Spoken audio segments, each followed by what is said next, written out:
Hello viewers, আশা করি আপনারা সবাই ভালো আছেন। আমিও ভালো আছি। তো আজকে যে ভিডিওটি নিয়ে চলে এসেছি, আজকের ভিডিওতে আমরা আলোচনা করব কবুতরের পর আপনারা কিভাবে কাটবেন বা কয়টি পর কাটলে কবুতর উড়তে পারবে না বা আপনার বাসা থেকে চলে যাবে না। তো ভিউয়ার্স, যারা যারা আমাদের চ্যানেলটিতে নতুন, অবশ্যই চ্যানেলটিতে সাবস্ক্রাইব করে আমাদের পাশে থাকবেন। তো ভিউয়ার্স, এই যে আমার হাতে একটি কবুতর দেখতে পাচ্ছেন, এই যে। তো এই কবুতরটির পর কাটবো।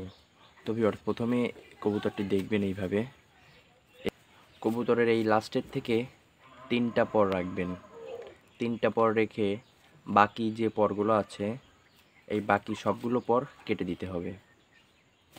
তো বাকি সবগুলো পরই কেটে দিতে হবে। তো কিভাবে কাটবেন, তো আপনারা দেখতে থাকুন।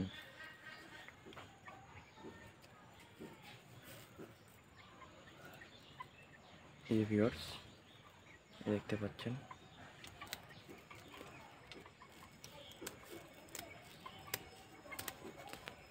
ভিউয়ার্স, কেটে দিছি। তো ভিউয়ার্স, এই যে সবগুলো পর কেটে দেওয়ার পরে লাস্টে 3টা পর আছে। তো এইখান থেকে একটা পর আপনারা অর্ধেক করে দিবেন। এখান থেকে একটা পর আপনারা অর্ধেক করে দিবেন। তো এই সেম পদ্ধতিতে এই পাশের পরগুলো আপনারা কেটে দিবেন। এইখানে 3টা পর রেখে বাকি সবগুলো পরই কেটে দিতে হবে।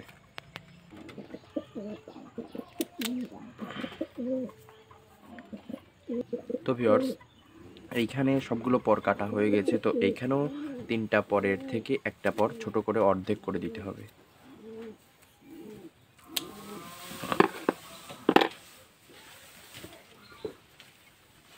হ্যালো ভিউয়ার্স, তো এইবার দেখুন কবুতরের পরগুলো কাটা হয়ে গেছে। তো এইবার আপনারা দেখুন, এই যে,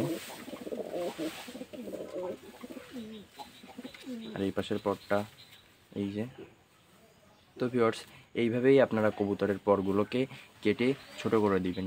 তো ভিউয়ার্স, আশা করি আপনারা দেখেছেন বা বুঝতে পেরেছেন কিভাবে কবুতরের পর কাটতে হয় বা কিভাবে কবুতরের পর কাটলে কবুতর বাসা থেকে হারিয়ে যায় না। তো ভিউয়ার্স, আজকের ভিডিওটি এই পর্যন্তই। পরবর্তীতে আরও একটি নতুন ভিডিও নিয়ে চলে আসবো পিয়াল টেডি লফটের পক্ষ থেকে।